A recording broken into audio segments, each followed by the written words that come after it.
ومن لم يحكم بما أنزل الله فأولئك هم الفاسقون আল্লাহ পাক রব্বুল আলামিন জানিয়েছেন কোরআন দিয়ে যারা বিচার করে না, কোরআন দিয়ে যারা ফয়সালা করে না, কোরআনের আইন যারা মেনে নেয় না, আল্লাহ পাক রব্বুল আলামিন জানিয়েছেন ওরা হলো ফাসিক।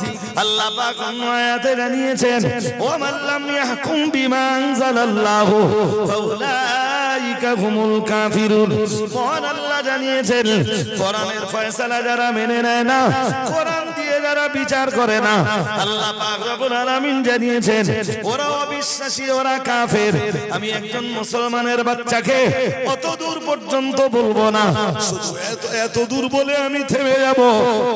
যদি আপনি কোন ন্যায্য পাওনাদারের ন্যায্য পাওনাকে যদি নষ্ট করেন, নামাজের বিনিময়ে জান্নাত আপনার পাওনা হবে, রোজার বিনিময়ে জান্নাত পাওনা হবে, হজের বিনিময়ে জান্নাত পাওনা হবে, যাকাত কিংবা দান সাদকার বিনিময়ে জান্নাত পাওনা হবে। এরপরেও মহান আল্লাহ আপনাকে জান্নাত দিবেন না। নবীজির ভাষায় যে বাজার সবচেয়ে নিকৃষ্ট জায়গা, সেখানে জনসংখ্যা বেশি।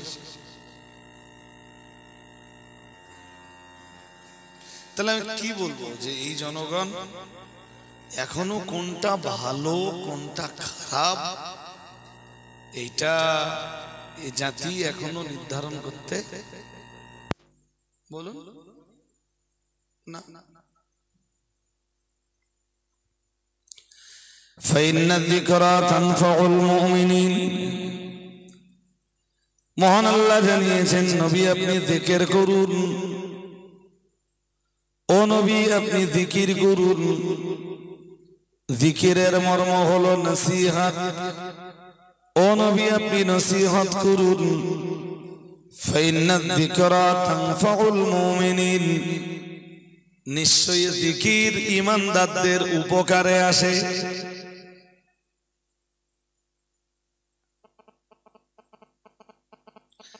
জিকির মানে হলো নসিহত, ও নবী আপনি নসিহত করুন।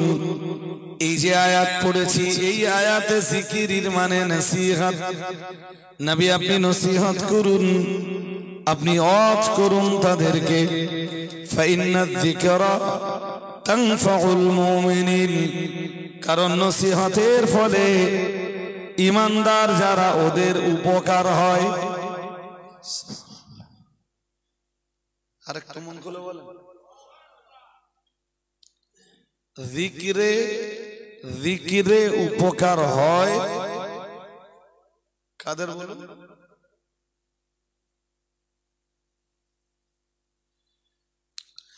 এই মজলিসে বসেও যদি উপকার না হয়, তাহলে আপনাকে ভাবতে হবে যে হয় আমার ভিতরে দ্বিচারিতা আছে, তা না হলে আমার ভিতরে শক বা সন্দেহ আছে, আর নইলে আমার ভিতরে অবিশ্বাস কাজ করছে। আল্লাহ পাকের প্রিয় বান্দা হযরত ইমাম বুখারী রাহমাতুল্লাহ আলাইহি তিনি একটা হাদিস পাওয়ার জন্য রাসূল করিম সাল্লাল্লাহু আলাইহি ওয়াসাল্লামের জবানে মোবারকের একটা হাদিস পাওয়ার জন্য ইমাম বুখারী রাহমাতুল্লাহ আলাইহি তিনি 65 মাইল পর্যন্ত রাস্তা হেঁটেছেন। সুবহানাল্লাহ। আরেকটু মন খুলে বলুন। হাজার হাজার হাদিস যিনি একত্রিত করেছেন, রাসূলের লক্ষ লক্ষ হাদিস যিনি একত্রিত করেছেন, তিনি নবীর একটা হাদিস পাওয়ার জন্য 65 মাইল রাস্তা হেঁটেছেন যাবার সময়, আবার আসবার সময় 65 মাইল রাস্তা হেঁটেছেন। সুবহানাল্লাহ। আরে বাবা, যাওয়ার সময় যদি 65 মাইল হয়, আসবার সময় রাস্তা কমে যাবে? বলুন বলুন, কমে যাবে? কমবে না, রাস্তা একই হবে তো। তাহলে 65 ইন্টু কথা বলে না, 65 ইন্টু 2 কত হলো? যাওয়া 65 আর আসা 100। এই 130 মাইল রাস্তা ইমাম বুখারী একটা হাদিস পাওয়ার জন্য হেঁটেছেন। সুবহানাল্লাহ বলেন, কতটা খুশি। আপনি হেঁটে দেখেন 65 মাইল রাস্তা কষ্ট হয় কি? কিন্তু বড় লজ্জার সঙ্গে বলতে হয় মাত্র 65 কদম দূরে যে মুসলমানের সন্তানকে দেখব, মুসলমানের সন্তানকে আমরা দেখব। মাত্র 65 কদম দূরে যে হাদিসের আলোচনা হচ্ছে, কোরআনুল কারীমের আলোচনা চলছে। মুসলমানের বাচ্চা মজলিসে নেই, রং তামাশায় মেতে আছে। মুসলমানের বাচ্চা খাবারের দোকানে, মুসলমান ঘরের ছেলেরা খাবারের দোকানে, মেয়েরা খাবারের দোকানে রং তামাশায় ব্যস্ত। মানে এক অন্যভাবে বলা যায় ইসলাম বিদ্বেষী আনন্দে মুসলমানের বাচ্চারা ব্যস্ত।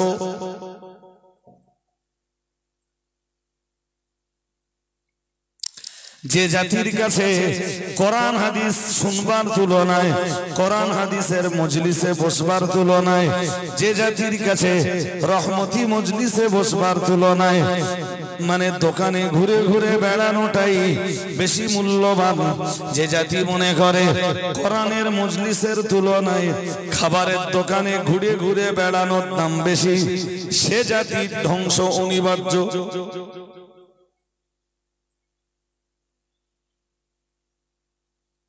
শুধু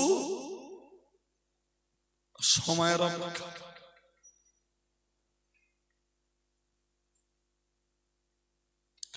আল্লাহ পাকের কোরআন জানিয়েছে, মহান আল্লাহ ইরশাদ করেছেন বাল তুসিরুনাল হায়াতাদ দুনিয়া।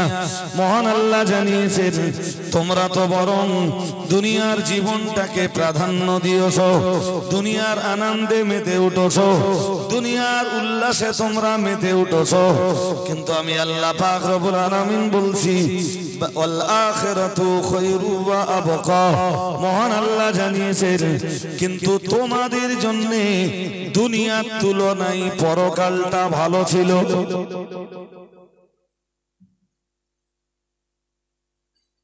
বলুন কোন কাল ভালো? সবাই বলুন। আল্লাহ পাক কোরআনের অন্য আয়াতে জানিয়েছেন ওয়ালাল আখিরাতু খায়রুল লাকা মিনাল উলা। মহান আল্লাহ নবীকে লক্ষ্য করে বলেছেন, ও নবী ওয়ালাল আখিরাতু খায়রুল লাকা মিনাল উলা। মহান আল্লাহ জানিয়েছেন দুনিয়ার তুলনায় নবী আপনার জন্যও পরকাল ভালো।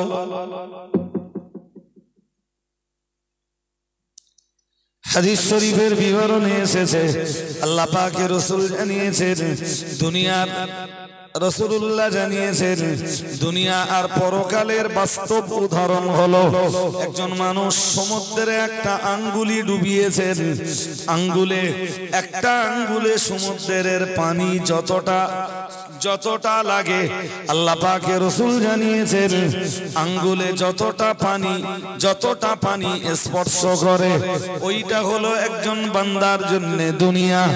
আর সমুদ্রে যে পানি আছে আল্লাহ পাকের রাসূল জানিয়েছেন ওই সমান দান আল্লাহ,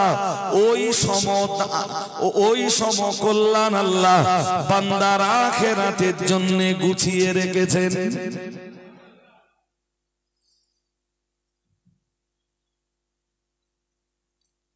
এই কথাটা একটু মনে রাখবেন যে দুনিয়ার পরকালের দৃষ্টান্ত। একটা লোক সমুদ্রের কিনারায় যে একটা আঙ্গুল ডুবালে যতটা পানি ওঠে, বান্দা তুমি দুনিয়ায় যতটা কল্যাণ তোমার নসিবে জুটেছে, ঘর বানিয়েছো, বাড়ি বানিয়েছো, ভালো গাড়ি কিনেছো, 100 বিঘে সম্পত্তি কিনেছো, বহু টাকার মালিক হয়েছো, এরপরও জি, পরকালের তুলনায় দুনিয়ার উদাহরণ হলো ওই সমুদ্রে একটা আঙ্গুল ডুবিয়ে তুলে নেওয়ার মতো, আর বাকি সমুদ্রে যেটা পড়ে আছে ওইটা দুনিয়াতে না, নেক বান্দাদের নসিবে, আল্লাহ আখিরাতে কবুল করবেন। আর একটু মন খুলে বলুন না।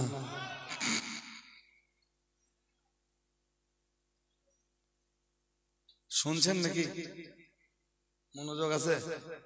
হ্যাঁ, আমি এসে এই মজলিস দেখে অবাক হয়ে গেছি। আমার অবাক লেগেছে এতে যে এত লোক বাইরে ঘুরছে, রাত 9টা বাজে, 9টা টপকেছে, আমি যখন ঢুকছি মজলিসে বসার মানুষ নেই।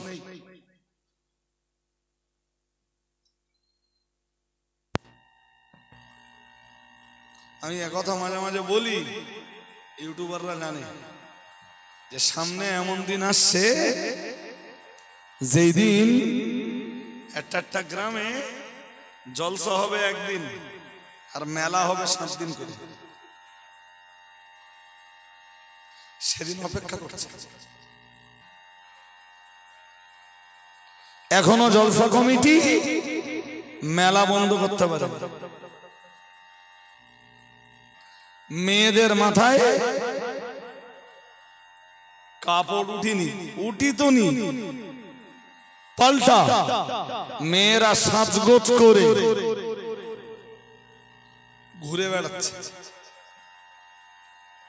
যাতে ওটাকে জাহান্নামের আসর বানানো যায়। একদিকে জান্নাতের বাগান বসে বসুক, আর একদিকে জাহান্নামের আসর তো বানাতে হবে। শয়তান তো বেঁচে আছে।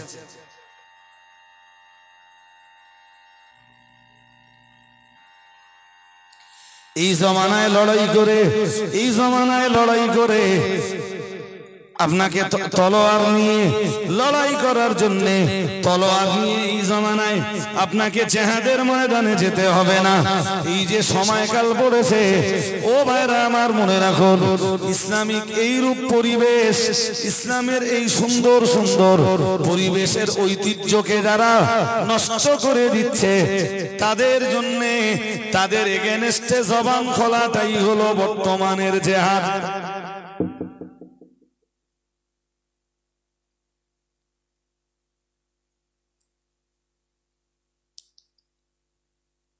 কি বলছি শুনছেন? কি বলেছি বলেন দিন?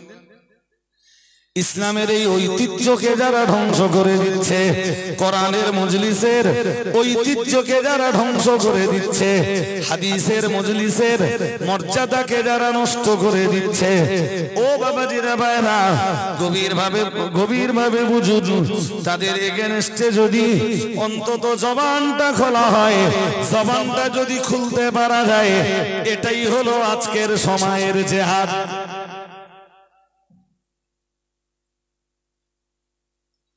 জিহাদ মানে তলোয়ার নিয়ে শুধু ময়দানে যাওয়া নয়। জিহাদ রান্নাঘর থেকে স্টার্ট হতে পারে।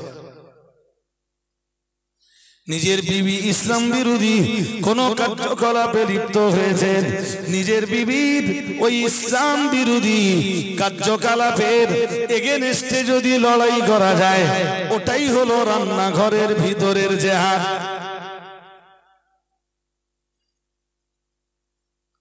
নিজের মেয়ে যদি ইসলাম বিরোধী কার্যকলাপে জড়ায়, নিজের বিবি যদি পর্দা না করে, নিজের মেয়ে যদি পর্দা না করে, ও ভাইরা আমার মনে রাখুন, ও পুরুষকে দায়ুস হয়ে জাহান্নামে যেতেই হবে, সন্দেহ নেই।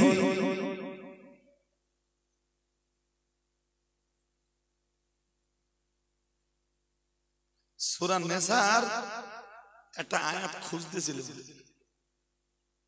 মোবাইল, এই আপনাদের সাথে কথা বলতে বলতে খুঁজেও পেলুম। সূরা নিসার আয়াত নাম্বার ৭৬।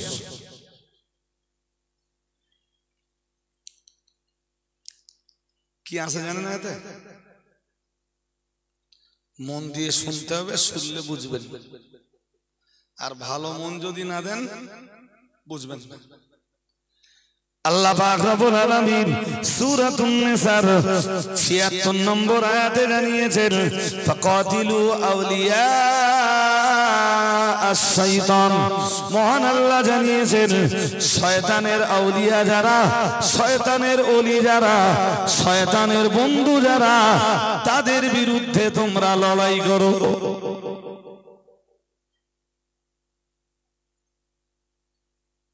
কথাটা মনে থাকবে কি জানি না।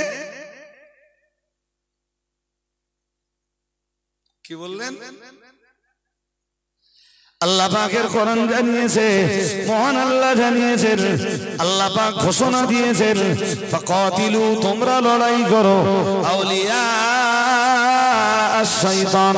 আল্লাহ পাক রব্বুল আলামিন জানিয়েছেন, শয়তানের ওলি যারা, শয়তানের আউলিয়া যারা, শয়তানের বন্ধু যারা, তোমাদের কাজ হলো দ্বীন ইসলামকে জিন্দা করার জন্য ওদের সাথে লড়াই করো।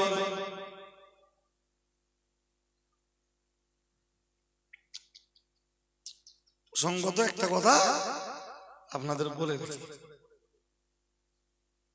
ভাই, যদিও বিষয়টায় আপনাদের বিরক্তি বোধ করলে চলবে না, বরং দায়িত্ব নিয়ে ধাপে ধাপে আমার কথা আপনাকে শুনতে হবে।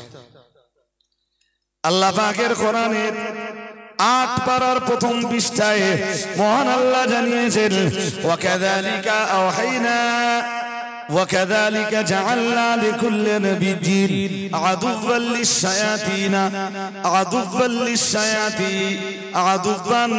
شياطين الإنس والجن। মহান আল্লাহ জানিয়েছেন, وكذلك جعلنا لكل نبي عدوا। মহান আল্লাহ জানিয়েছেন, একই কায়দায় আমি আল্লাহ পাক রব্বুল আলামিন নবীদের জন্য বানিয়েছি, জাআলনা লিকুল্লি নবিয়্যিন, প্রত্যেকটা নবীর জন্য বানিয়েছি আদুওয়ান, শত্রু। আমি প্রত্যেক নবীর জন্য শত্রু বানিয়ে দিয়েছি। আল্লাহ পাক রব্বুল আলামিনকে আমরা যেন বললাম, আল্লাহ ওই শত্রু কোন ধরনের শত্রু? মহান আল্লাহ বললেন, শায়াতিনাল ইনসি ওয়াল জিন্নি। মহান আল্লাহ বললেন, এক শত্রু হলো জিন শয়তান, আর এক শত্রু হলো মানব শয়তান। আচ্ছা, একবার বুঝুন, এটা ৮ পারার প্রথম পৃষ্ঠায় আছে। আল্লাহ বলতেছেন, ওয়াকাযালিকা জাআলনা, ঠিক অনুরূপ ভাবে আমি বানিয়েছি, লিকুল্লি নবিয়্যিন, প্রত্যেক নবীর জন্য, আদুওয়ান, শত্রু, প্রত্যেক নবীর জন্য আমি শত্রু বানিয়েছি। এক শত্রু শায়াতিনাল ইনস, মানব শত্রু, মানে মানব শয়তানকে শত্রু বানিয়েছি। শুনছেন নাকি? হ্যাঁ না আওয়াজ দেয় না। কোন শয়তান? আসতে বলতেছেন কেন? আমি কি কোরআন না দেখে বলতেছি নাকি? আমি তো কোরআনের কথা শোনাচ্ছি। কোন শয়তান? মানব শয়তান। প্রত্যেক নবীদের জন্য আমি শত্রু হিসাবে নিযুক্ত করেছি। একদিকে যেমন মানব শয়তান, মহান আল্লাহ আবার বললেন অল জিন্নি, এবং শত্রুর আরেকটি ক্যাটাগরি রয়েছে, সে ক্যাটাগরিটার নাম হলো জিন শয়তান। ও ভাইরা আমার, মনে রাখুন, এই জিন শয়তানরা যেমন ইসলামের দুশমন, ঠিক তথাই বছো মানব শয়তান কিছু আছে, তারাও ইসলামের দুশমন। শয়তান কয় প্রকার? কথা খুব স্লো, আমি ওয়াজ করতে পারবো না আপনাদের। আরে বাবা, জিজ্ঞেস করছি শয়তান কয় প্রকার, তা আপনাদের আওয়াজ পাচ্ছি না ভালো। শয়তান 2 প্রকার, এক শয়তান মানব শয়তান, আর এক শয়তান, বলুন তাহলে কয় প্রকার হলো?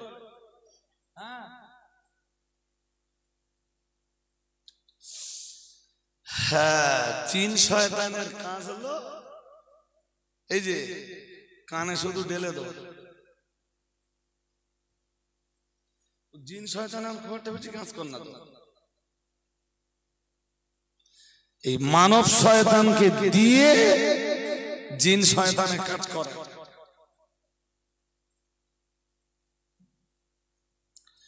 তাম পৃথিবীর নবী আম্বিয়া যারা তারা যখন দিনের দাওয়াত দিয়েছেন, ও বাবাজিরা বাবা, তাদের দিনের দাওয়াতের বাধা প্রদান করেছে, তাদের কালেমার দাওয়াতের বাধা প্রদান করেছে, ন্যায় ইনসাফ প্রতিষ্ঠার এগেনস্টে লড়াই করেছে যে শয়তান, সে শয়তান তো জিন শয়তান নয়, সে শয়তান সব মানব শয়তান। নবীদেরকে মারতে গেছে সে শয়তান মানব শয়তান, নবীদের রক্ত ঝরিয়েছে সে শয়তানও সব মানব শয়তান, নবীদের জীবন নিয়ে খেলা করেছে সে শয়তান মানব শয়তান, এমনকি নবীদেরকে হত্যাও পর্যন্ত করেছে, নবীদের শহীদও পর্যন্ত করেছে সে শয়তান সব মানুষের ভিতরেই।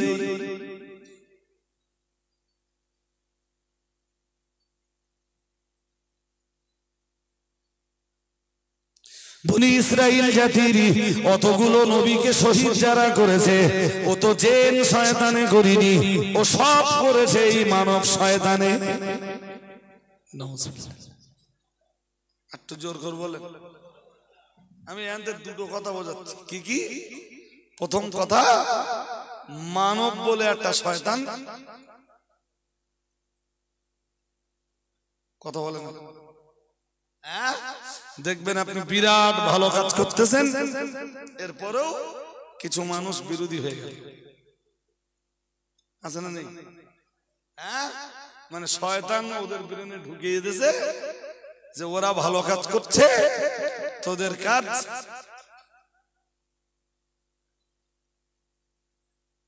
ও ময়দানে আসবে না তো। ও মানে কে? আরে বাবা, ও মানে কে? জিন শয়তান। ও তো ফিল্ডে কাজ করবে না, ফিল্ডে কাজ করবে কারা?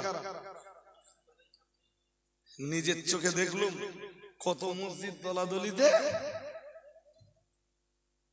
বন্ধ হয়ে গেল, কত মাদ্রাসা দলাদলিতে।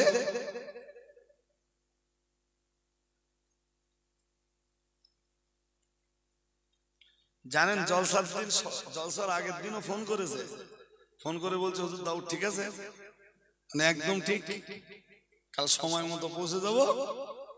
জলসার দিন সকাল 10টায় ফোন করে বলছে হুজুর জলসা হবে না। কেন?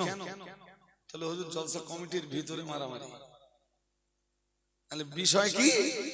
বিষয় শুনলে হাসবেন। একদল ভালো মানসিকতার ছেলেরা বলেছে যে দোকান বসালি মেলা মতো হয়, ওটা বসতে দেবো না। আর এক দল বলেছে দোকান বসবে, দোকান না বসলে স্বভাব হবে না।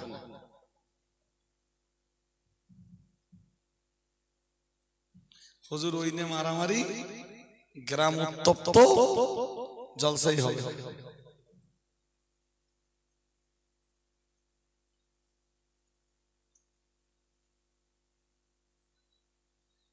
সবাই বলো জলসা কমিটির সদস্য, অথচ এক দলের দাবি দোকান বসতে দিতে হবে, না দিলে টোটালে জলসাই হবে। দ্বিতীয় জি, এদের দাবি হলো আল্লাহওয়ালা এগুলো, এদের দাবি হলো দোকান বসলে মেলা মতো হয়ে যাবে, মেয়েরা বেপরদায় ঘুরবে। ঘুরবে না? ঘুরবে না? খায় না কতকাল যে মেয়ে ছেলে বেরোবে, বাড়ি মদ্দা লোক নেই, খাবার কিনে নিয়ে যাওয়া না তো। হ্যাঁ না বলবেন তো? একটু বলুন দিন যে যেসব বাড়ি থেকে মেয়েরা সাজগোজ করে বেরিয়েছে এদের বাড়ি খাবার কিনে নিয়ে যাওয়ার মতো মদ্দা লোক আছে না? এরপরেও তারা বার হচ্ছে, তার মানে উদ্দেশ্যটা শুধু খাবার খাওয়া? হ্যাঁ না কিছু বলবেন? উত্তর দিবেন তো, না আমি একলা একলা মরবো? কিছু বলে না। আরে বাবা, প্রত্যেক বাড়িতে তো পুরুষ লোক আছে, কেউ না কেউ আছে। হয় ভাই আছে, নইলে চাচা আছে, নইলে বাবু আছে, নইলে বাড়ির জামাই আছে, নইলে ছেলে আছে, নইলে স্বামী আছে। প্রত্যেক বাড়িতে পুরুষ লোক আছে। তো এই বাজারতে যা দোকান বসেছে, এখান থেকে খাবার কিনে ওর গা দেওয়ার মতো লোক আছে না নেই? আছে তো। এরপরও মেয়ে ছেলে বেরোচ্ছে, তার মানে কি উদ্দেশ্য শুধু খাবার খাওয়া না? খাবার খাওয়ার আড়ালে এদের আরো কিছু ধান্দা আছে।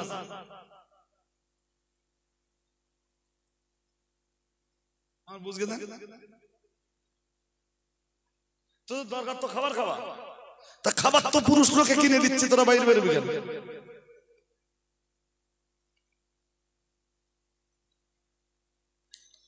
কথা শুনলে খারাপ লাগবে আমার কথা। আল্লাহ পাকের কোরআন যেখানে জানিয়েছে, মহান আল্লাহ যেখানে ইরশাদ করেছেন, ওয়ালা ইউবদিনা সিনাতাহুন্না ইল্লা লিবুলাতিহিন্না, মহান আল্লাহ জানিয়েছেন ওয়ালা ইউবদিনা সিনাতাহুন্না, আল্লাহ পাক রব্বুল আলামিন জানিয়েছেন নারী তার সৌন্দর্যের প্রকাশ ঘটাবে না ইল্লা লিবুলাতিহিন্না, তার স্বামী ভিন্ন অন্য কোন পরপুরুষের কাছে, অন্য পরপুরুষের কাছে নারী তার সৌন্দর্যের প্রকাশ ঘটাতে পারবে না। হুকুম কার? আমি কোন আয়াত থেকে বলছি, কোথা থেকে বলছি জিজ্ঞাসা করলে তার অ্যানসার আমি ইনশাআল্লাহ করতে পারবো। আল্লাহ পাক রব্বুল আলামিন জানিয়েছেন ওয়ালা ইউবদিনা সিনাতাহুন্না ইল্লা লিবুলাতিহিন্না, মহান আল্লাহ জানিয়েছেন আর নারীরা তাদের স্বামী ব্যতীত অন্য পরপুরুষের কাছে নিজেদের সৌন্দর্যের প্রকাশ ঘটাতে পারবে না। বিধান কার? 18 পারা সূরা নূরের 31 নম্বর আয়াতের ছোট্ট একটা অংশ আপনাকে শোনাবো। বাকি আয়াতে ওর আগে পরে মেয়েদের জন্য আরো অনেক বিধান রয়েছে, অনেক বিধান রয়েছে। আমি সেগুলো আপনাদের কাছে বললে বক্তব্যের বিষয় অনেক লম্বা হয়ে যাবে। আমি লম্বা করবো না, আমি বিষয়টা ছেড়ে দেব। জি, শুধু ওই এক আয়াত না, আল্লাহ পাকের কোরআনের অন্য আয়াতে রয়েছে, মহান আল্লাহ জানিয়েছেন ওয়াইদা সাআলতুমুহুন্না ফাসআলুহুন্না মিন ওয়ারাই হিজাবিন, মহান আল্লাহ জানিয়েছেন ওয়াইদা সাআলতুমুহুন্না মাতাআন ফাসআলুহুন্না মিন ওয়ারাই হিজাবিন। খোদ নবীর বিবিদের ব্যাপারে মহান আল্লাহ জানিয়েছেন ওয়াইদা সাআলতুমুহুন্না মাতাআন, যখন তোমরা তোমাদের নবীর বিবিদের কাছে কিছু চাইবে, আল্লাহ পাক রব্বুল আলামিন জানিয়েছেন, আমি আল্লাহ পাক রব্বুল আলামিন বলছি ফাসআলুহুন্না মিন ওয়ারাই হিজাবিন, আল্লাহ পাক রব্বুল আলামিন বললেন সেটাও তোমরা পর্দার বাইরে দাঁড়িয়ে চাইবে। মায়েরা, তোমাদের মায়েরা, তোমাদের নবীর বিবিরা পর্দার ভিতরে থাকবেন, তোমরা বাইরে দাঁড়িয়ে চাইবে। কিংবা কিছু জিজ্ঞাসা করার দরকার হলে তোমরা নবীর স্ত্রীদেরকে পর্দার আড়াল থেকে জিজ্ঞাসা করবে। আরেকটু মন খুলে বলেন, কে জানি এসব হুকুম আমি যে কোথায় লে যাব আমি জানি না। হযরত ওমর রাদিয়াল্লাহু তাআলা আনহু তিনি রাসূলুল্লাহকে একবার পরামর্শ দিচ্ছেন, তিনটা পরামর্শ দিয়েছেন, তিনটা।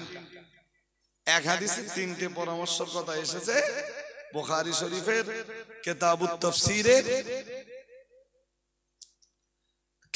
তাফসীরের একটা হাদিসে এই তিন পরামর্শের কথা এসেছে। আমি তিন পরামর্শের কথা সব আজকে বলে শেষ করতে পারবো না, সম্ভব নয়। আল্লাহ পাক নবী সাহাবী ওই তিন পরামর্শের ভিতরে এক পরামর্শ দিতে যে রাসূলুল্লাহর দরবারে এসে বললেন, ইয়া রাসূলুল্লাহ ইয়া হাবিবাল্লাহ খুদুর ইয়াদখুলু আলাইকাল বাররু ওয়াল ফাজির। ইয়া রাসূলুল্লাহ ইয়া হাবিবাল্লাহ খুদুর, আপনার বাড়িতে তো খারাপ মানুষেরাও আসে, আপনার কাছে তো ভালো মানুষের দলও আসে। ইয়া রাসূলুল্লাহ ভালো মন্দ উভয় প্রকার মানুষ তো আপনার দরবারে আসে। ইয়া রাসূলুল্লাহ ইয়া হাবিবাল্লাহ খুদুর ফালাও আমারতা উম্মাহাতিল মুমিনিনা বিল হিজাব। ইয়া রাসূলুল্লাহ ইয়া হাবিবাল্লাহ খুদুর, আম্মা জানদেরকে আপনি যদি একটু পর্দার নির্দেশ দিতেন।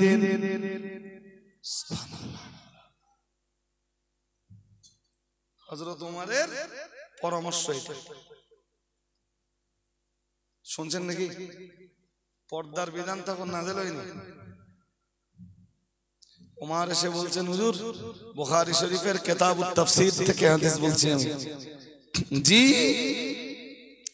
হযরত ওমর বললেন, ফালাও আমারতা উম্মাহাতিল মুমিনিনা বিল হিজাব। ইয়া রাসূলুল্লাহ ইয়া হাবিবাল্লাহ খুদুর, আমাদের আম্মা জানদেরকে আপনি যেহেতু একটু পর্দার বিধান দিতেন। ওমর তো শুনিয়েছেন কেবলমাত্র তার পরামর্শের কথা, আর আল্লাহ পাক রব্বুল আলামিন হযরত ওমরের পরামর্শকে কবুল করে কোরআনুল কারীমের আয়াত নাযিল করে দিয়ে বললেন, ওয়াইদা সাআলতুমু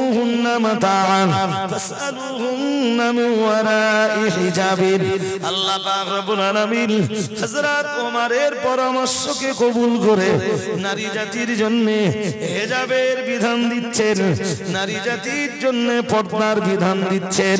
ও বাবাজিরা ভাইরা, আর আল্লাহ পাক রব্বুল আলামিন तमाम দুনিয়ার মুমিন মুসলমানদেরকে বলছেন, ওয়াইদা সাআলতুমুহুন্না মাতাআন ফাসআলুহুন্না মিন ওয়ারাই হিজাবিন।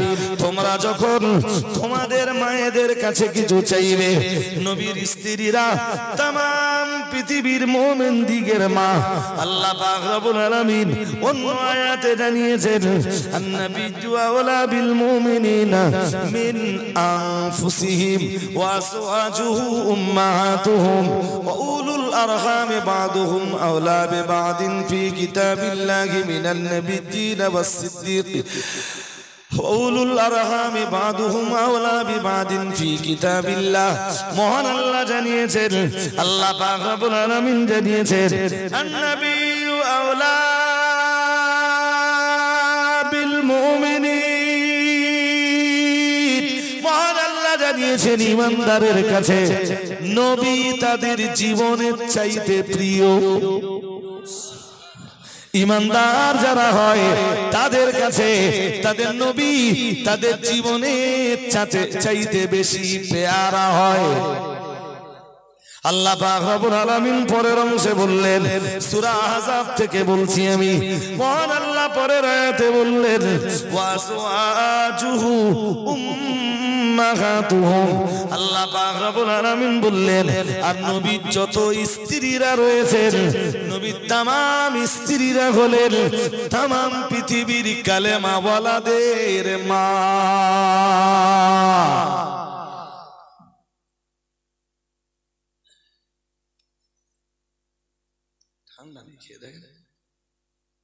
লাগবে না, আমার জন্য ব্যস্ত হতে হবে না। এই যে কটা লোক আছে এদের একটা হক আছে, দেখি এদেরকে কিছু অন্তত কোরআন হাদিসের বার্তা, কোরআন হাদিসের কিছু মেসেজ অন্তত এদেরকে যদি দিতে পারি তাতে আমি খানিকটা খুশি হব। হাজিরিনে মজলিস মনে রাখুন, আল্লাহ পাক এরপরে হিজাব সংক্রান্ত ওই আয়াতটা নাযিল করলেন। হযরত ওমরের পরামর্শকে কবুল করে মহান আল্লাহ নাযিল করে ঈমানদারদেরকে সাবধান করে দিলেন। যদিও আমার নবীর স্ত্রীরা তোমাদিগের মা, এরপরেও মায়ের কাছে কিছু চাইতে হলে পর্দার আড়ালে দাঁড়িয়ে চাইতে হবে। আর একটু মন খুলে বলো, আর একটু জোর করে বলেন। এরপরেও মনে রাখুন আল্লাহ পাকের কোরআনের সূরা আহজাবের 22 পারায় প্রথম পৃষ্ঠায় মহান আল্লাহ জানিয়েছেন ওয়াকারনা ফি বুয়ুতিকুন্না। আল্লাহ পাক রব্বুল আলামিন আবার বিধান দিয়েছেন মেয়েরা তাদের ঘরে অবস্থান করবে। এবার বলুন মেয়েদের অবস্থানের জায়গা কোথায়? জোর করে বলুন। ঘর। এইটা যদি আল্লাহ বলতেন যে মেয়েরা তাদের ঘর থেকে বার হতে পারবে না, তো নারী জাতির জীবনে যত বিপদ নেমে আসুক মেয়েরা আর ঘর থেকে বার হতে পারতো না। মেয়েদের কপাল আর আমাদেরও কপাল যে আল্লাহ ওই রকম কোন কষ্টকর বিধান নারী জাতির উপরে দেননি যে মেয়েরা মোটেই ঘর থেকে বার হতে পারবে না। তবে কথাটা কেমন বলেছে? ওয়াকারনা ফি বুয়ুতিকুন্না, মেয়েরা ঘরের ভিতরে অবস্থান করবে। কোথায়? জোর করে বল। হ্যাঁ, বার হতে পারবে কি পারবে না এ ব্যাপারে শরীয়তের ফতোয়া হলো প্রয়োজনে নারীও ঘরের বাইরে আসতে পারবে, তবে ঘরের পরিবেশ নিয়ে বাইরে আসতে হবে। তার মানে পর্দার সাথে তাদেরকে বাইরে আসতে হবে। পর্দার সঙ্গে নারী সব কিছু করতে পারবে, শরীয়ত আপত্তি করবে না। শুনছেন নাকি কি বলেছি? নারী স্কুলে যেতে পারবে, নারী কলেজে যেতে পারবে, নারী ইউনিভার্সিটিতে যেতে পারবে, চিকিৎসা করানোর জন্য নারী ডাক্তারের কাছে যেতে পারবে, শিক্ষা অর্জনের জন্য নারী শিক্ষক কিংবা শিক্ষিকার কাছেও যেতে পারবে। তবে তার জন্য শর্ত হলো নারীর পর্দা। এমনকি ইসলামের ইতিহাসগুলো ঘাটলে দেখা যায় প্রিয় নবী মুহাম্মদুর রাসূলুল্লাহ সাল্লাল্লাহু আলাইহি ওয়াসাল্লাম রাহমাতুল লিল আলামিনের জামানার মেয়েরা যুদ্ধের ময়দানে, জিহাদের ময়দানে পর্যন্ত শরীক হয়েছেন। আরেকটু মন খুলে বলেন, বেপরদায় এই দেখেন যদি একদম দুনতান্নায়াকার করে দেওয়া হয় তাহলে যে সমস্যাগুলো আসবে ওই সমস্যাগুলোর আর কোনো জবাব কি থাকবে না। আমি আবার বলছি, নারী বাড়ির বাইরে আসতে পারবে কি পারবে না? যদি একবারই বলা হয় না পারবে না, তাহলে এই পারবে না এই কথাটার এগেনস্টে যে সমস্যাগুলো আসবে সেই সমস্যাগুলোর আর কোনরূপ কোনো অ্যান্সার, কথা বলে না, নো অ্যান্সার হয়ে যাবে, সেই সমস্যাগুলোর আর সমাধান থাকবে না। আসলে ইসলাম সমস্যা জড়াতে আসেনি, ইসলাম এসেছে সমস্যা ছাড়াতে। সুবহানাল্লাহ কয় না? আরেকটু মন খুলে বলুন, বলুন ইসলাম সমস্যা জড়াতে এসছে না ছাড়াতে এসছে? ইসলাম মুকাম্মাল ধর্ম, ইসলাম কমপ্লিট একটা ধর্ম। ইসলাম সমস্যা তৈরি করে না, ইসলাম সমস্যা হলে তার একটা কি তার সমাধানের একটা রাস্তা বলে দেয়। শুনছেন? একটু এগিয়ে আসবেন আমার দিকে। আজকে যেন খুব একটা স্বস্তির সাথে ওয়াজ করছি না, একদম ফার্স্ট টু লাস্ট, মাঝখানটা একটু ভরে নেন। পিছনে থাকতে হবে না আপনাদের, আমি জানি। আমি আসবার সময় কন্ডিশন দেখে বুঝে গেছি যে হবে না এই কন্ডিশন। কিছু মা বোন আছে বলো পর্দায়, তারা বসে বসে এই কোরআন সুন্নাহর বাণী শুনছে। তারা বাবা অশোনা লোক না, তারা খাওয়া লোক। কি লোক? তার কাছে লাগবে না আমার। হাজিরিনে মজলিস শুনে রাখুন, আমি আপনাকে এবারে বলবো যে কথাটা বলতে বলতে এত কথা আপনাকে শুনিয়েছি, গভীরভাবে মনে রাখা দরকার। তাহলে নারীর যদি একেবারেই বাড়ি থেকে বার হওয়া নিষেধ করে দিতেন আল্লাহ, অথবা রাসূল যদি নারী জাতিকে বাড়ি থেকে বার হওয়ার ব্যাপারে নিষেধাজ্ঞা আরোপ করতেন, নারী আর কোথাও যেতে পারত না। কিন্তু ইসলাম কথাটা ওইভাবে না বলে আল্লাহ পাক ঘোষণা দিয়েছেন, অকরনা ফি বুয়ুতিকুন্না। না না না না না, নারী, আল্লাহ পাক রব্বুল আলামিন বললেন নারী ঘরের ভিতরে অবস্থান করবে। ওয়ালা তাবাররাজনা তাবাররুজাল জাহিলিয়াতিল উলা। আল্লাহ পাক রব্বুল আলামিন বললেন জাহিলি যুগের মেয়েরা, প্রাক জাহিলি যুগের মেয়েরা যেমন, ওরা যেমন রাস্তায় উঠে ওদের রূপ লাবণ্যের প্রতিযোগিতা করত, ওরা ওদের রূপ লাবণ্য দিয়ে দুনিয়ার পর পুরুষকে বিমোহিত করার চেষ্টা করত, নিজেদের দিকে আকর্ষিত করার চেষ্টা করত, নিজেদের রূপ লাবণ্যে ছেলেদেরকে যেভাবে শিকার বানানোর চেষ্টা করত। আল্লাহ পাক রব্বুল আলামিন বললেন ওয়ালা তাবাররাজনা তাবাররুজাল জাহিলিয়াতিল উলা। মুসলমান ঘরের নারী যারা, মুসলমান ঘরের মেয়ে যারা, ওরা ওটা করবে না। তবে নিতান্ত প্রয়োজন যখন হবে মুসলমান ঘরের মেয়েরা ঘর ছেড়ে বাইরে আসতে পারবে, পর্দার পরিবেশ নিয়ে তবে বাইরে আসা লাগবে।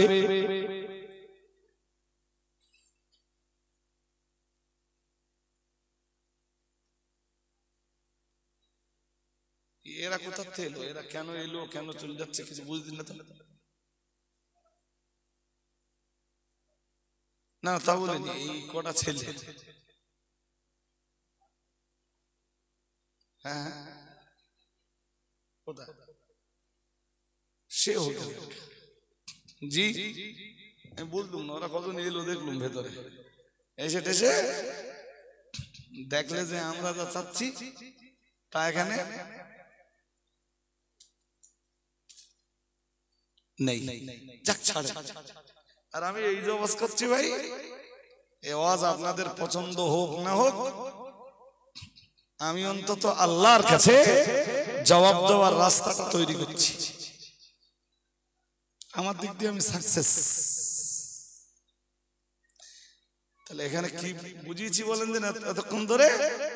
মেয়েরা ঘরের ভিতর থেকে বাইরে বার হতে পারবে না, এটা এক জিনিস, আর ঘরে অবস্থান করবে ওটা কত বুঝিনি। আরে বাবা, এই মারপেশটা না বুঝলে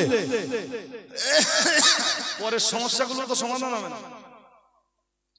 ঘর থেকে মেয়েরা বাইরে পা রাখতে পারবে না, এটা এক জিনিস, আর ঘরে অবস্থান করবে।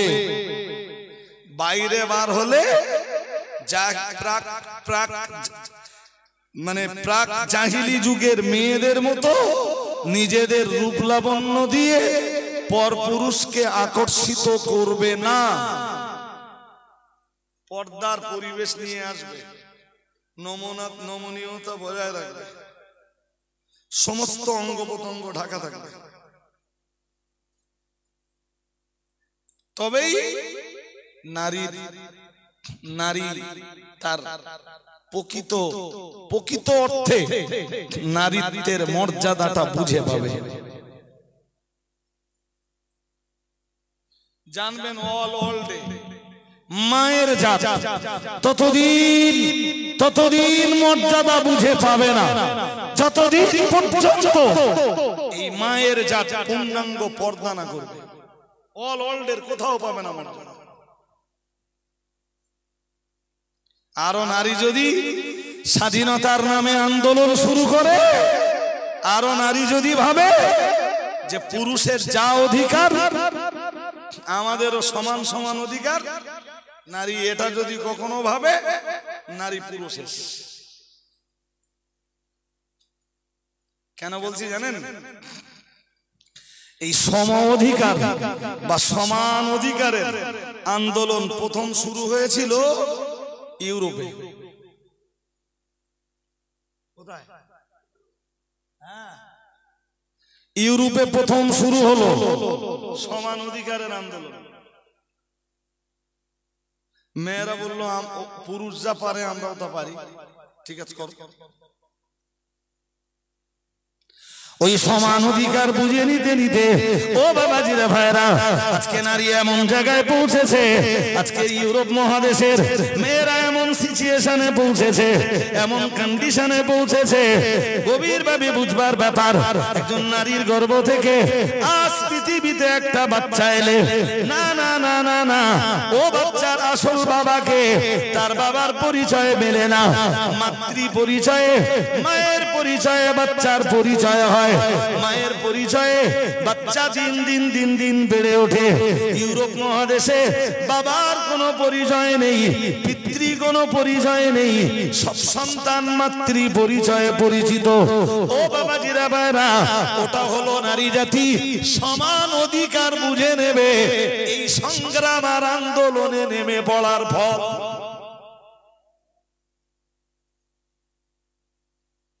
অধিকার আমাদেরও সমান।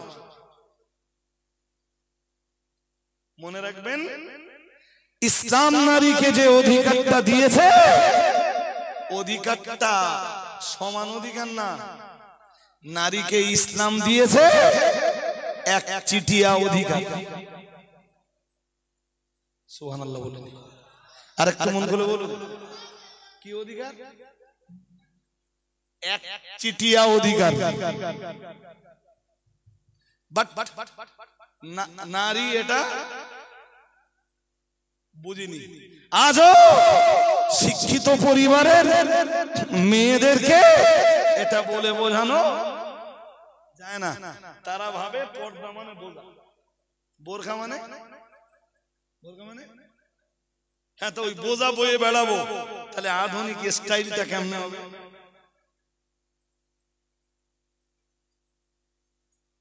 ওইটাই একদিন বুঝেছিল ইউরোপ আর আমেরিকার মেয়েরা। আজকে তাদের কন্ডিশন ওই জায়গায় চলে গেছে। একটা কোচি হলে কোচির মাও জানে না বাবাকে।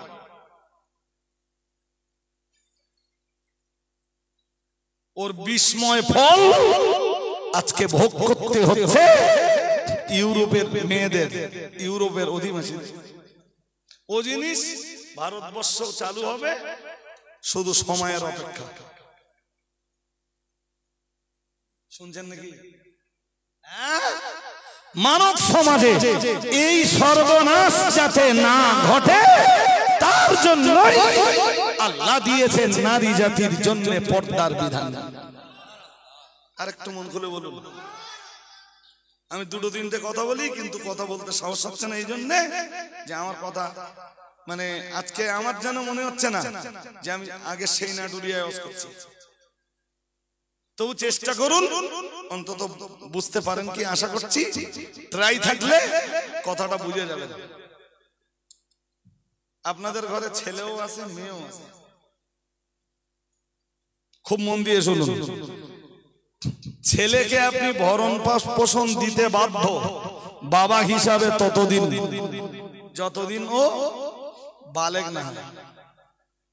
যেই বালেগ হয়ে যাবে ওর খাওয়া পরা দিতেও পারেন, নাও পারেন, কিন্তু বাবা বেঁচে থাকলে আর সুস্থ থাকলে ওই বাবার উপরে অপরিহার্য দায়িত্ব হলো সন্তানের ভরণ পোষণ দেবে একদম বালেগ হওয়ার আগ পর্যন্ত। বালেগ হয়ে গেছে এখন আর দেয় না, কোনো সমস্যা নেই। কিন্তু মেয়েদের ক্ষেত্রে ফতোয়া কি জানেন? ওদের দুই একটা কথা বলতে বলে ওরা নড়াচড়া করতেছে। জি, মেয়েদের ক্ষেত্রে ফতোয়া কি জানেন? মেয়েদের ক্ষেত্রে ফতোয়া হলো, মেয়ে বালেগা হয়ে গেছে, যতদিন পাত্রস্থ না করবেন, বিয়ে না দিতে পারতেছেন, ততদিন ওর ভরণ পোষণ দিতে হবে। অধিকার সমান হলো না মেয়ের বেশি হলো? হ্যাঁ, বেশ বেশ। আচ্ছা, পরের কথা বলেন তো।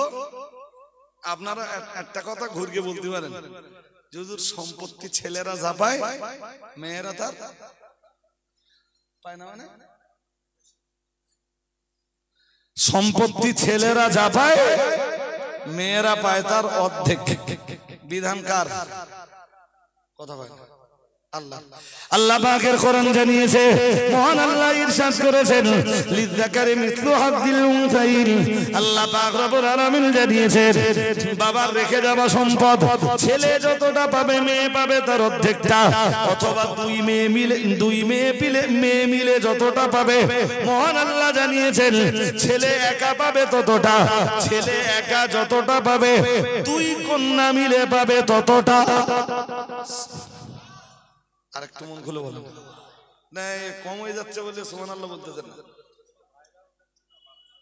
বাবারাও শোনেন, দেখছে না ও জিনিস আলাদা, ওর জন্য তাহলে একটা হাদিস শুনতে হবে, আছে না নেই? আল্লাহ পাকের নবী জানিয়েছেন মান কাতা মিরাসা ওয়ারিসিন কাতা আল্লাহুল জান্নাতা ইয়াউমাল কিয়ামা আও কামা ক্বালা আলাইহিস সালাম।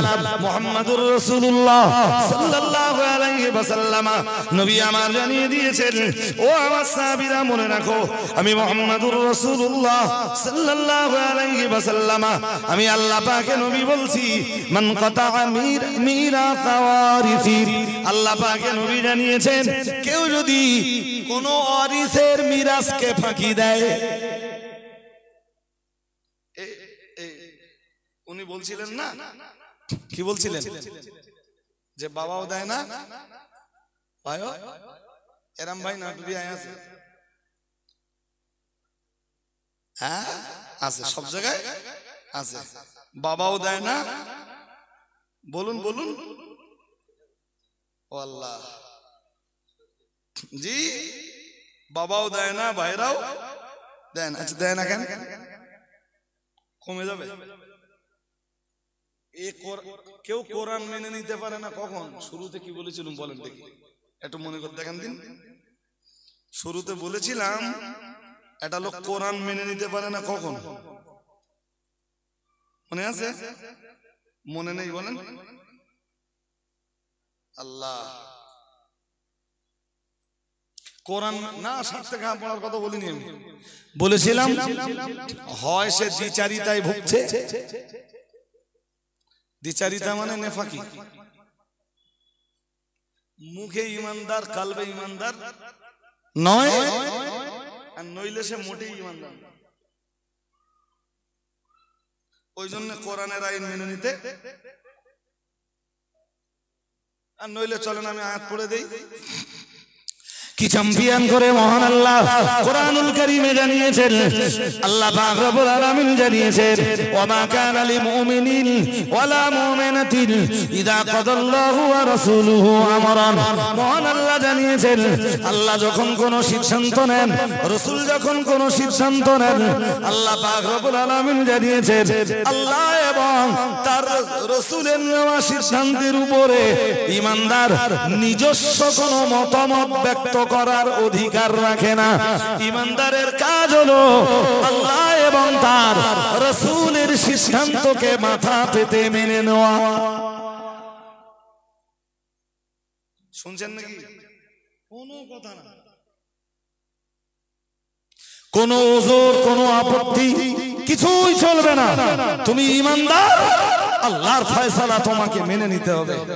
আল্লাহ পাকের কোরআন জানিয়েছে, ওয়া মা কানা লিল মুমিনিন ওয়ালা মুমিনাতিন ইযা কাদাল্লাহু ওয়া রাসূলুহু আমরান আইয়াকুনা লাহুমুল খিয়ারাতু। আল্লাহ পাক রব্বুল আলামিন জানিয়েছেন আল্লাহ যা সিদ্ধান্ত নেবেন এবং তার রাসূল যে সিদ্ধান্ত নেবেন, ঈমানদারের কাজ হলো সেই সিদ্ধান্তকে মেনে নেওয়া। ঈমানদার কখনো আল্লাহ এবং তার রাসূলের সিদ্ধান্তের মাঝখানে নাক গলায় না, নিজের কোনো মতামত ব্যক্ত করে না। এইটা এরকম না হয়ে এরকম হলে ভালো হতো, ঈমানদার কখনো এটাও বলে না। আল্লাহ পাক রব্বুল আলামিন যা ফয়সালা করেন, ঈমানদার অক্ষরে অক্ষরে তার প্রতিফলন ঘটায়। আরেকটু মন খুলে বলেন, এবার বলুন ছেলে সম্পত্তি যতটা পাবে সম্পত্তি ছেলে যতটা পাবে মেয়েও ততটা পাবে। তো এই মেয়েদেরকে দিতে না, আওয়াজ হচ্ছে বিরাট চতুর্দিকে, চতুর্দিকে আওয়াজ হচ্ছে, নীরব পরিবেশ না, কথা বলা যায় না। সম্পত্তি ছেলে যতটা পাবে মেয়ে পাবে তার অর্ধেক।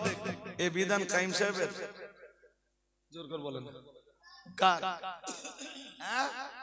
লোকে মেনে নিতে পারতিস না কেন?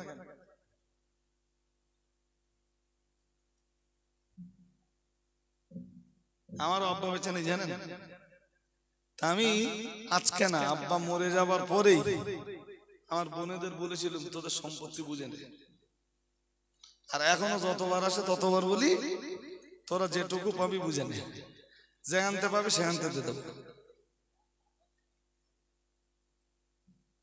ও সম্পত্তির অধিকার তো আমার না, আমি জোর করে দল করবো কেন? ওর ন্যায্য অধিকারটা আমি নষ্ট করব কেন? যে অধিকারটা ওকে আল্লাহ দিয়েছেন, যে অধিকারটা সাব্যস্ত করেছেন বিশ্বের দরবারে দাঁড়িয়ে হযরত মুহাম্মদ সাল্লাল্লাহু আলাইহি ওয়াসাল্লাম। আরেকটু মন খুলে বলেন না, আল্লাহ বিধান দিয়েছেন আর ওই বিধানটাই নবী পৃথিবীতে কায়েম করেছেন। হাজিরিনে মজলিস মনে রাখুন, চলুন এবার ওই হাদিসটা শুনিয়ে দেই যে হাদিসটা শোনাচ্ছিলাম মিশকাতুল মাসাবির। এই যে আমার দিকে তাকান, মিশকাতুল মাসাবির প্রথম খণ্ডের একদম শেষ পর্যায়ের হাদিস। প্রিয় নবী মুহাম্মদুর রাসূলুল্লাহ সাল্লাল্লাহু আলাইহি ওয়াসাল্লামের প্রিয়তম সাহাবী হযরত আনাস ইবনে মালিক হলেন এই হাদিসের বর্ণনাকারী। হযরত আনাস ইবনে মালিক বলেন, আনাস ইবনে মালিক রাদিয়াল্লাহু তাআলা আনহু قال قال رسول الله صلى الله عليه وسلم من قطع ميراث وارثه قطع الله ميراثه من الجنة يوم القيامة أو كما قال عليه السلام محمد رسول الله صلى الله عليه وسلم। আমার আল্লাহর নবী জানিয়ে দিয়েছেন, কেউ যদি কোনো উত্তরাধিকারীর মানে উত্তরাধিকার যদি নষ্ট করে, কেউ যদি কোনো ওয়ারিসের মিরাথ যদি নষ্ট করে, আল্লাহ পাকে নবী বললেন কেউ যদি কোন ন্যায্য পাওনাদারের কোন পাওনাকে যদি নষ্ট করে, আল্লাহ পাকে রাসূল জানিয়েছেন কথা আল্লাহু মিরাসাহু মিনাল জান্নাতি ইয়াউমাল কিয়ামা। কিয়ামতের দিন আমার আল্লাহ পাক রব্বুল আলামিন জান্নাত নামীয় মিরাস থেকে তাকে মাহরুম করবেন। তার মানে জান্নাতে যাওয়ার মতো নামাজ হয়তো তার থাকবে, জান্নাতে যাবার মতো রোজা হয়তো তার থাকবে, জান্নাতে যাবার মতো হজ আর যাকাত হয়তো তার থাকবে, জান্নাতে যাবার মতো দান আর সাদকা হয়তো তার থাকবে। এরপরও আমার আল্লাহ তাকে জান্নাতে যেতে দিবেন না। কেন বলতেছেন না কেন? তুই পাওনাদারের পাওনা নষ্ট করেছিলি, আজকে ইবাদতের বিনিময়ে জান্নাত তোর পাওনা হয়েছিল, কিন্তু আমি দেব। আমার কথা বুঝতেছেন না? কথা কি বুঝতেছেন? তুই পাওনাদারের পাওনা, বোন পাওনাদার তো হ্যাঁ না, কিছু পাওনাদার, মেয়ে পাওনাদার তো, মেয়ে পাবে এই ভয়ে বাবা বেঁচে থাকা অবস্থায় ছেলেদের নামে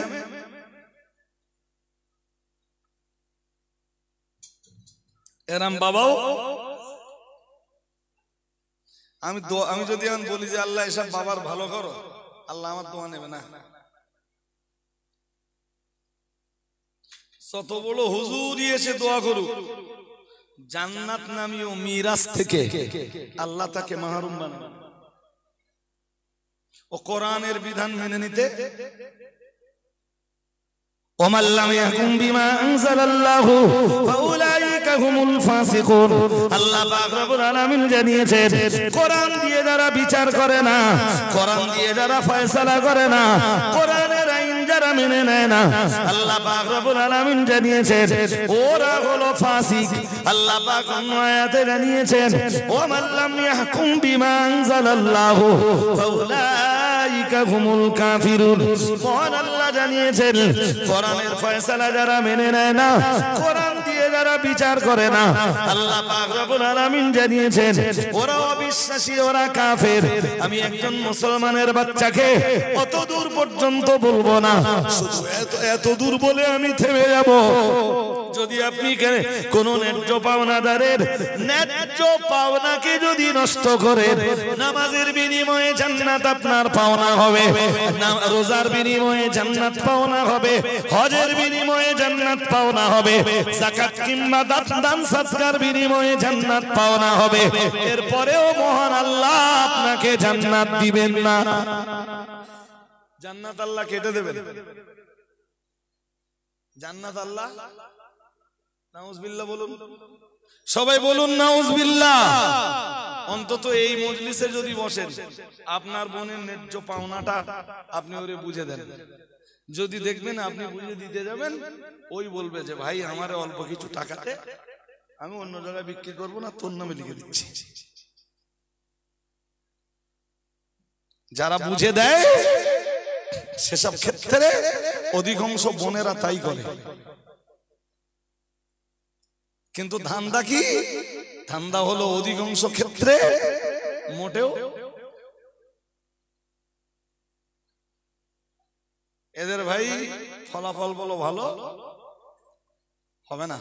এরা আল্লাহর বন্টন নীতিকে মেনে নিতে পারেনি। এই যে ছেলে কতটা পাবে, মেয়ে কতটা পাবে, স্বামী কতটা পাবে, স্ত্রী কতটা পাবে, মা কতটা পাবে, আব্বা কতটা পাবে, দাদা দাদি থাকলে কতটা পাবে, নানা নানি থাকলে কতটা পাবে, নিকট আত্মীয় কতটা পাবে, ভাইরা কতটা পাবে, চাচারা কতটা পাবে, সব আল্লাহর কোরআন নির্ধারণ করে দিয়েছে।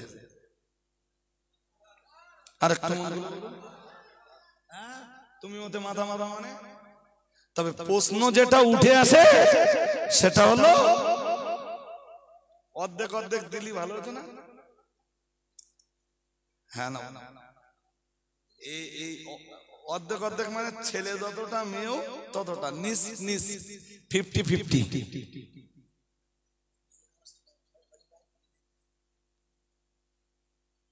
হিন্দুদের ভিতরে নিয়ম আছে তাই না? কথা হয় না। হিন্দুদের নিয়ম কি আছে? হ্যাঁ, সমান সমান। ইসলামের নিয়ম ছেলের অর্ধেক মেয়ে, অথবা দুই মেয়ে মিলে যা এক ছেলেতে তাই। এই তো বিধান। কোরআনের হুকুম অনুযায়ী মেয়েরা বা বোনেরা কম পাচ্ছে, তারপরেও দিচ্ছি না কেন? 3 বিঘে জমি আছে, একটা বোন আছে, বোন কটা? আর একটা ভাই। ভাই তো এমনি 2 বিঘে পাবে, হ্যাঁ না বলে পাবে তো, তাহলে ওর 1 বিঘেতে হাতা মারবে কেন? 3 লাখ টাকা ব্যাংক ব্যালেন্স ছিল, ছেলেটা তো এমনি 2 লাখ পাবে, কিন্তু মেয়েটার হক নষ্ট হবে কেন? ও তো পাচ্ছে 1 লাখ।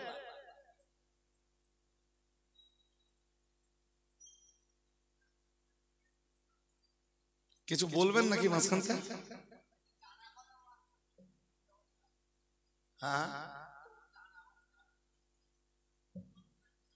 বুঝতে পারিনি। ও কথা শুনে লাভ হবে না। ও তাহলে তো কোরআন বাদ দেওয়া করতে হবে। কোন কাজের কথা হইলো, এটা কোনো কাজের কথা হলো, আর আপনি ওই কথা বলতে গেলেন কেন? কেউ যদি বলে থাকে, আপনার কথা উচিত ছিল চেপে যাওয়া, আপনার আগে বুঝে নেওয়া দরকার ছিল। কেউ যদি এরকম কথা বলে যে কথা বলতেছে কেন, তাহলে আপনার ভাবতে হবে যে হয় ও অবিশ্বাস করে, আর নইলে সে দ্বিচারিতায় বলতেছে, হয় সে কাফের আর নইলে সে মুনাফিক।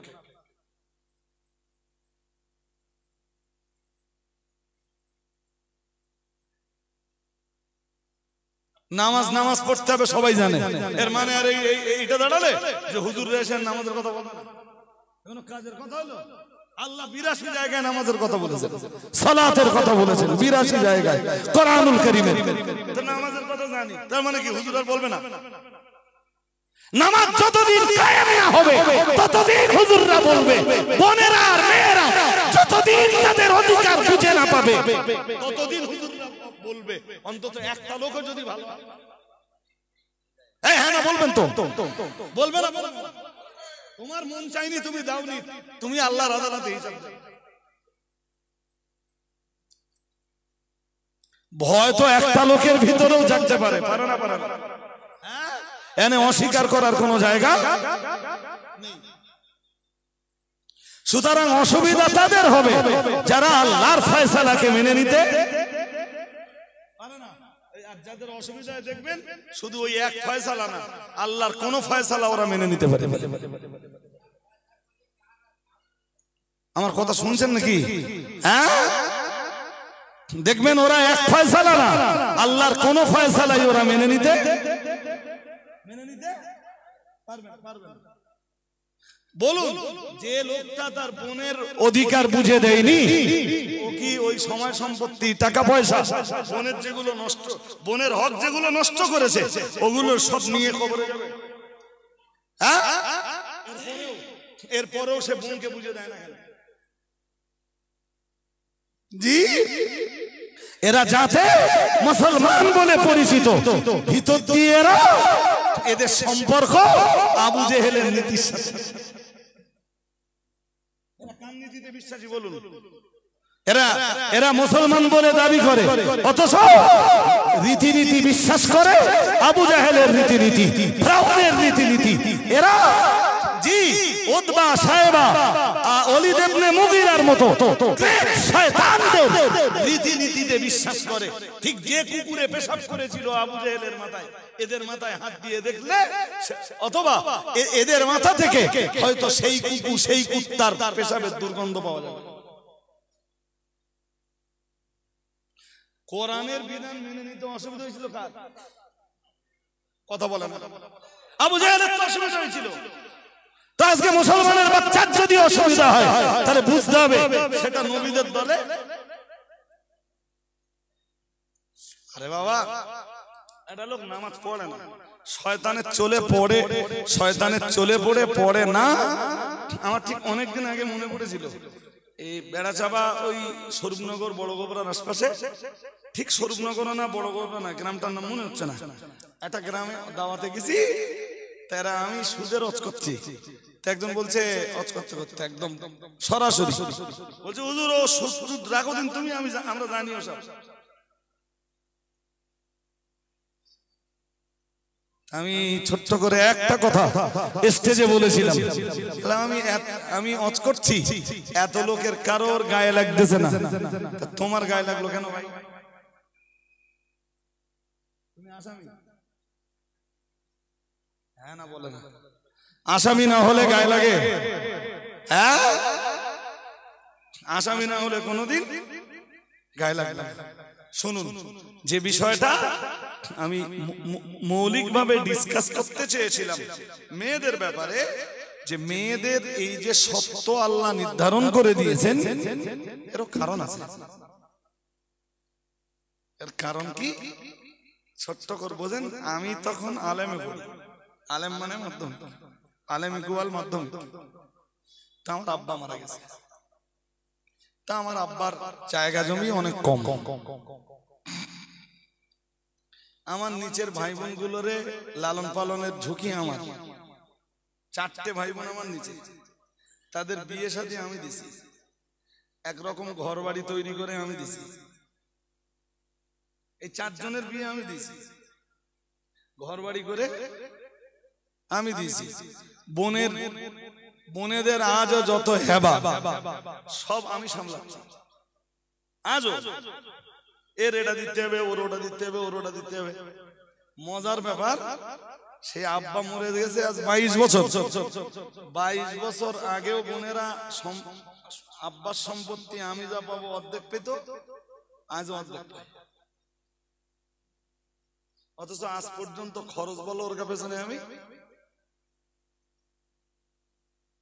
ওদের যখন বিয়ে দিছি খরচ আমার হয়েছে,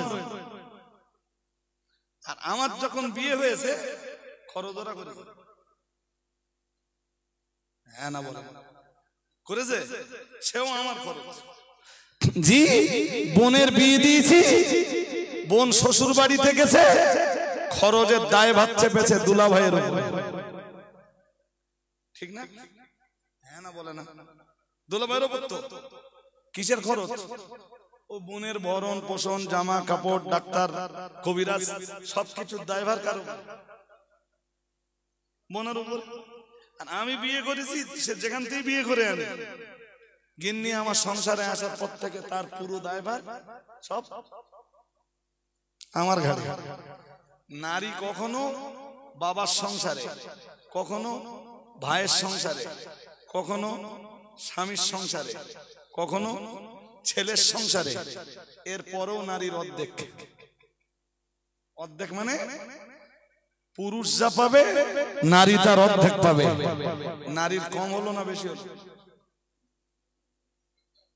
সারা জীবনের কোনো খরচ নেই। হ্যাঁ না বলেন? এবারে এক্সেপশনাল দুই একটা কেস আছে ভাই, ওই এক্সেপশনাল কেস দেখে কোরআন ফতোয়া দেয় না। কোরআনের ফতোয়া জামে ফতোয়া, কোরআনের ফতোয়া সামগ্রিক ফতোয়া। কোরআনের ফতোয়া একটা বেরাম না যে আজকে চলতেছে কালকে আর কালকে অসাল হয়ে যাবে, কোরআনের ফতোয়া দেয় না। জি, নারীর সারা জীবনে খরচ নেই, অথচ আমার অর্ধেক আমার বোন পাবে। হিসাব কষলে বোঝা যাবে যে আমার চাইতে আমার বোন অনেক বেশি না। তো ওর কোনো খরচ নেই, অর্ধেক পাচ্ছে, আর আমার সারা জীবন ঠেলে যেতে হচ্ছে, আমি ওর ডবল পাচ্ছি। হাজির মজলিস মনে রাখুন, যদিও এই বিধানটাকে নিয়ে অনেক প্রশ্ন উত্থাপন হয়, বিরোধীদের প্রশ্ন থাকলে নিশ্চয়ই আমাদের জবাবও থাকবে। আমি আপনাকে লম্বা জবাব দেওয়ার মতো সময় পাবো না, চলুন এবার কাম ব্যাক করি। আমি আগেই বলেছি, ইসলাম নারীকে যে অধিকার দিয়েছে, এই অধিকার সমান অধিকার নয়, এর নাম হলো এক চিঠিয়া অধিকার। ও বাবাজিরা ভাইরা, এরপরে যদি বিবাহের আসরে দেখা যায় বিবাহ তো একজন অন্যজনকেও করে, একজন প্রস্তাব দেয় আর একজন কবুল করে। প্রস্তাব মেয়ে পক্ষের হতেও পারে, আবার ছেলে পক্ষের হতেও পারে, আবার কবুলটা ছেলে পক্ষের হতেও পারে, কবুলটা মেয়ে পক্ষের হতেও পারে। আমাদের দেশের রেওয়াজ যদিও ছেলেরা প্রস্তাব দেবে আর মেয়েরা কবুল করবে, কিন্তু এটাও মনে রাখুন, মেয়েও প্রস্তাব পাঠাতে পারে আর ছেলে তা কবুলও করতে পারে। গভীরভাবে বুঝবার ব্যাপার। তাহলে একজন অন্যজনকে বিবাহ করে, কিন্তু মজার বিষয় হলো আল্লাহ পাকের কোরআন জানিয়েছে, আল্লাহ পাক রব্বুল আলামিন বিবাহের সময় মেয়েদের জন্য মোহরানা নির্ধারণ করে দিয়েছেন। বিয়ে আমি একলা করেছি, হ্যাঁ না বলো, তা মোহরানা আমি একলা দেব?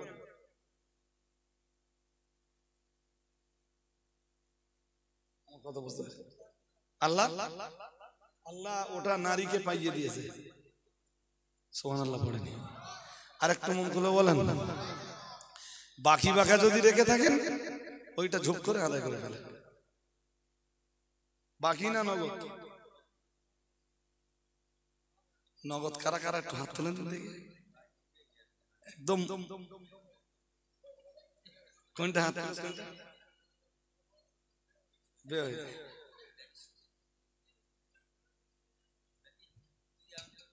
এখন নগদ কিছুটা প্রচলন হয়েছে, একটা পিরিয়ডে সব নগদে। আর মোহরানার টাকাটা আল্লাহ মোহরানার টাকা দিতে বলেছেন, ফের বি বলেছেন সন্তুষ্ট চিত্তে। আর একটু মন খুলে বলুন, দিতে হবে কি ঝগড়া করে না সন্তুষ্ট চিত্তে? হ্যাঁ, একটা পিরিয়ডে চলতো কি 50,000 টাকা, যেটা 15 টাকা ওটা নগদ। তো ছেলের বাবারা দাবি দাবা করে করে করে করে মেয়ের বাপেরা এখন শিখে গেছে যে হুজুর না আসলে টাকা, হুজুরটা বলছি, মেয়ে বিয়ে দিতে গেলে বলুন না এই এরম এরম দিতে হবে। মেয়ে বিয়ে দিতে গেলে জামাইরে এরা দিতে হবে। কি দিতে হবে? একটা গাড়ি। তা মেয়ের বাপ শিখে গেছে, দেখবেন বলা টলা লাগবে না, বিয়ে হয়েছে একটা গাড়ি দিতে হবে। যদি দেখা যায় সে জামাই বাইক চালাতে জানে না, তাও দিয়ে দিলে বাবা তুমি অন্তত চালানোটা শেখো, তারপর একটা দোয়ানি। তা না, সে গাড়ি নিয়ে বাড়ি চালিয়ে যেতে পারবে না, তার গাড়ি কিনে দিয়েছে। বিষয়টা আপনারা আজ করুন। আর একটা ধাপ, এই মাঝখানে হুজুরদের কথা টুক করে বলে ফেলছিলাম, মানে কেন জানেন? আমরাও তো দেখেছি যেসব এলাকায় 25,000 টাকার হুজুররা যায়,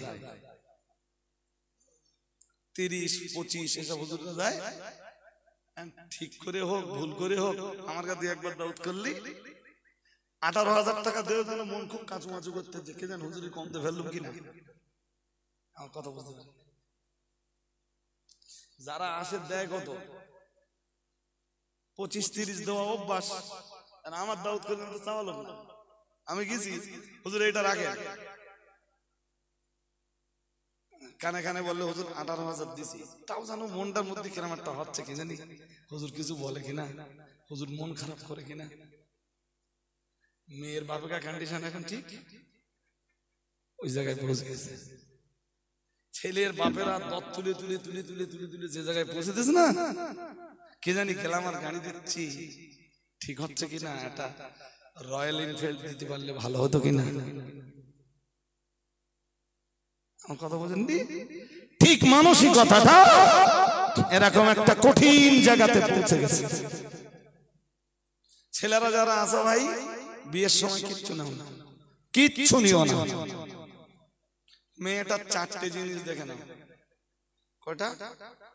লেহাসা বেহা, বলে মা লেহা, বলে জামালিহা, বলে দিনিহা।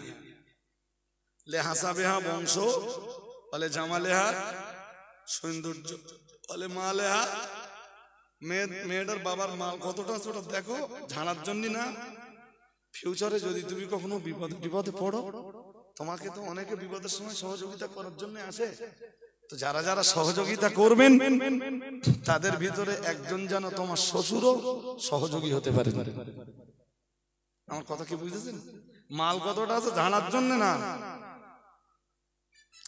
আল্লাহ পাকের নবী ওই তিনটি বলার পরে 4 নম্বরে বললেন, ও সাহাবীরা মনে রাখো, বলে দিনিহা 4 নম্বরে অবশ্যই তোমরা, আমি আল্লাহ পাকের রাসূল বলছি, মেয়েটার ধার্মিকতা দেখে নাও, মেয়েটা ধর্মভীরু কিনা, মেয়েটা আল্লাহওয়ালি কিনা, মেয়েটার ভিতরে নামাজ আছে কিনা, মেয়েটার ভিতরে তাকওয়া আছে কিনা, পরহেজগারিতা আছে কিনা, মেয়েটার রোজা রাখা অভ্যাস আছে কিনা, মেয়েটার বোরকা পরা অভ্যাস আছে কিনা, পর্দা করা অভ্যাস আছে কিনা। মুহাম্মাদুর রাসূলুল্লাহ সাল্লাল্লাহু আলাইহি ওয়াসাল্লাম আমার আল্লাহর নবী জানিয়ে দিয়েছেন, ও আমার উম্মতিরা, আগে 3টাকে প্রাধান্য না দিয়ে এই 4 নম্বরটাকে যদি তোমরা প্রাধান্য দিয়ে বিবাহ করতে পারো, ধার্মিকতার গুণটাকে প্রাধান্য দিয়ে যদি বিয়ে করতে পারো, আশা করা যায় তোমাদের সংসার জীবনে মহান আল্লাহ রহমত নাজিল করবেন। আরেকটু মন খুলে বলো, কোন গুণ? ধার্মিকতা। কোন গুণ? তোমার সংসারে রহমত নাযিল হবে। শ্বশুর বাড়িতে একটা গাড়ি নেওয়া, আর সেই গাড়ি দেখে বেয়াদব মেয়েরে বিয়ে করবা, তোমার সংসার জীবনে শান্তিও হবে না। তোমার বাড়িতে এসে তোমার আব্বা আমাকে আব্বা আম্মা কোনোদিন বলবে না, তোমার আব্বা মায়ের জন্য ভাতও কোনোদিন, প্রথম কদিন রাখবে, তার বলবে হাড়ি জাগাত পারতি না, সংসার ছোট করো, হয়ে গেল। হচ্ছে কিনা বলবেন তো? বাস্তব তো। এজন্য দরকার কি? ধার্মিকা নারী, আল্লাহ ওয়ালি নারী, কি নারী? পর্দানাসীনা নারী। আল্লাহ পাকের নবী বললেন, আল্লাহ পাকের হাবিব বললেন, কোন একজন ধার্মিকা নারীকে যদি তুমি পেয়ে যাও, আর যদি আগের 3টি গুণের কথা তুমি মনে না করে, ওর বংশের কথা মনে না করে, আল্লাহ পাকের নবী বললেন ও সৌন্দর্যের কথা মনে না করে, আর ওর বাবার অর্থ সম্পদের কথা মনে না করে শুধু ধার্মিকতার গুণটাকে প্রাধান্য দিয়ে যদি তুমি বিয়ে করো, আশা করা যায় তোমার সংসার জীবনে আল্লাহর রহমত নাযিল হবে। একটু মন খুলে বলেন, গাড়ির দিকে দেখো না ভাই, টাকার দিকেও কোন দিক তাকাতে হবে বলুন তো? ধার্মিকা মানে বেপর্দা, ওই ঘুরে বেড়ায়, মাথায় কাপড় টাপড় থাকে না, ওরা ধার্মিকা? হ্যাঁ, ও যদি গ্রাজুয়েশন কমপ্লিট হয় তাও ও জিনিস সংসারে না শান্তি হবে না। কথা শুনছেন নাকি? হ্যাঁ, দরকার কি? টাকা নয়, ধার্মিকা। হাজিরিনে মজলিস, বলতে বলতে বলতে বলতে অনেক বলে ফেলেছি, আমার সময় তো অনেক আগেই টপকে গেছে। ও ভাইরা আমার, শেষ লগ্নে এবারে আর একটা কথা আপনাকে বলে ফেলি। তাহলে ইসলাম একাধারে যেমন ভরণ পোষণের ব্যাপারে নারীকে প্রাধান্য দিয়েছে, মোহরানার ব্যাপারেও নারীকে প্রাধান্য দিয়েছে। আর একটু মন খুলে বলেন। এরপরে নারীর প্রাধান্য যেখানে, সেখানে হলো নারী ঘরের ভিতরে অবস্থান করবে আর পুরুষ ঘরের বাইরে অবস্থান করবে। ঘরের বাইরে থেকে রুজি রুটির সন্ধান করে, মার্কেটিং করে রান্নাঘরের দরজা পর্যন্ত পৌঁছে দিবে। এরপরেও যদি নারী সন্তুষ্ট না হয়ে মনে করে যে আমি রাস্তার কাজ করলে খুশি হব, আমি চপকাটের কাজ করলে খুশি হব, তাহলে মনে রাখবেন নারীর জন্য তখন ইহকাল পরকাল উভয় কালেই বিপর্যয় নেমে আসবে। শুনছেন নাকি না বুঝতেছেন না? এরপরেও যদি এই কিছু মেয়েরা রাস্তায় কাজ করে, আছে না? আছে তো আছে। আপনি বলবেন হুজুর গরিব মানুষের বউ যদি স্বামী বেঁচে থাকে তাহলে ওই সংসারের উপার্জনের দায়িত্ব অন্য। বলবেন হুজুর স্বামী বেঁচে আছে, তা সে মাল ঝাল খায়, জুয়া টুয়া খেলে, তা বউটা কি করবে? তো ও মাল জাল খায়, জুয়া টুয়া খেলে, তো আপনারা কি হিজড়ে বাস করেন? এই গ্রামে ধরে বাড়িতে সোজা করতে পারেন না? তোর সংসার আছে, তোর বাচ্চা আছে, তুই মাল ঝাল খেয়ে জুয়ার বোর্ডে বোর্ডে বোর্ডে থাকবি। তার মানে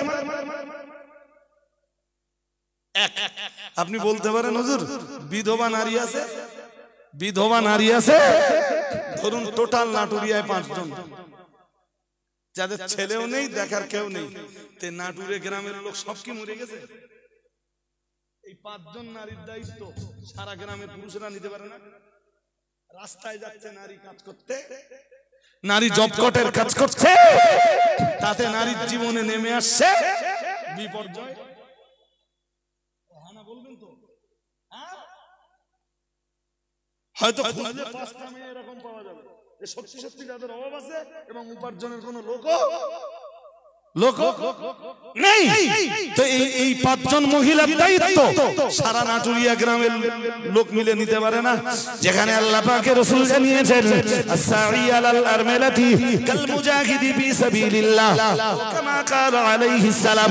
আল্লাহ পাকের নবী জানিয়েছেন as-sa'i আলাল আরমালাতি, আল্লাহ পাকের নবী জানিয়েছেন কেউ যদি কোনো বিধবা নারীকে সাহায্য করার জন্য এগিয়ে যায়, আল্লাহ পাকের রাসূল জানিয়েছেন সে যেন আল্লাহর রাস্তায় একজন জিহাদকারী, একজন মুজাহিদ যতটা সওয়াব পায়, যুদ্ধের ময়দানে তলোয়ার নিয়ে লড়াই করে একজন মুজাহিদ যতটা সওয়াব পায়, একজন বিধবা নারীর দেখভালকারী, শুধু আল্লাহর খুশির জন্য দেখভালকারী পুরুষের আমলনামায় আল্লাহ ততটা সওয়াব লিখে দেয়।